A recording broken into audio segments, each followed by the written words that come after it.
பல வருடங்களுக்கு முன்பு விஜயநகர அரசில் அனைவரையும் சிரிக்க வைத்தும் தனது புத்திசாலித்தனத்தால் ஆச்சரியப்படுத்தியும் வாழ்ந்தார் ஒருவன். அவர்தான் புத்திசாலி தெனாலிராமன். வாங்க, இந்த சுவாரஸ்யமான மற்றும் நகைச்சுவையான கதையை பார்க்கலாம்.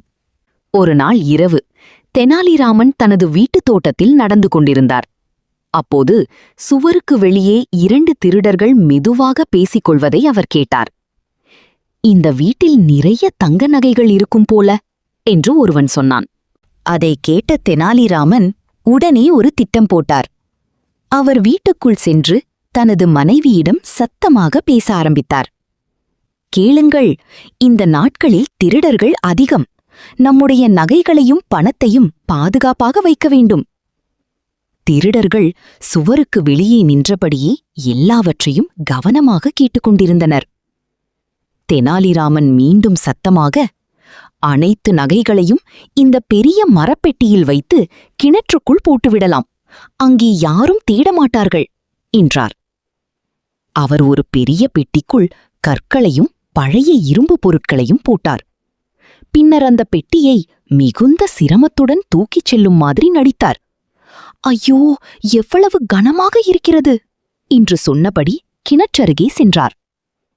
பிறகு தடாங் என்று சத்தம் எழுப்பி பெட்டியை கிணற்றுக்குள் போட்டது போல நடித்தார். உண்மையில் அவர் பெட்டியை கிணற்றின் ஓரத்தில் மறைத்து வைத்திருந்தார். இதையெல்லாம் பார்த்த திருடர்கள் மகிழ்ச்சி அடைந்தனர்.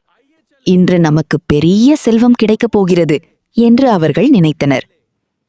நள்ளிரவு ஆனதும் இருவரும் வீட்டுக்குள் யாரும் இல்லாதபோது மெதுவாக கிணற்றருகே வந்தனர். ஒருவன் சொன்னான், நீ தண்ணீரை வெளியே எடு, நான் உள்ளே இறங்கி பெட்டியை எடுக்கிறேன். அவர்கள் இருவரும் இரவு முழுவதும் கிணற்றிலிருந்து தண்ணீரை எடுத்து வெளியே ஊற்ற ஆரம்பித்தனர். ஆனால் கிணற்றில் தண்ணீர் குறையவே இல்லை. அவர்கள் சோர்வாக வியர்த்து வேலை செய்து கொண்டே இருந்தனர். அதே நேரத்தில் தெனாலிராமன் அமைதியாக தனது தோட்டத்தில் தண்ணீர் பாய்ச்சிக் கொண்டிருந்தார். திருடர்கள் வெளியே எடுக்கும் தண்ணீரெல்லாம் தோட்டத்துக்கே சென்றது. காலை சூரியன் உதிக்கத் தொடங்கியது. அப்போதுதான் திருடர்கள் ஏமாந்து விட்டதை புரிந்து கொண்டனர்.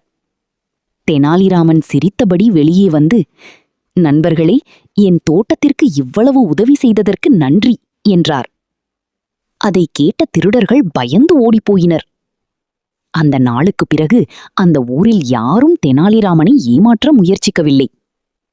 கதை நெறி: புத்திசாலித்தனம் பல நேரங்களில் பலத்தையும் வெல்லும். Thank you friends. இந்த வீடியோ உங்களுக்கு பிடித்திருந்தால் நம்ம சேனலை சப்ஸ்கிரைப் பண்ணுங்க. உங்க ஃப்ரெண்ட்ஸ்க்கும் ஷேர் பண்ணுங்க.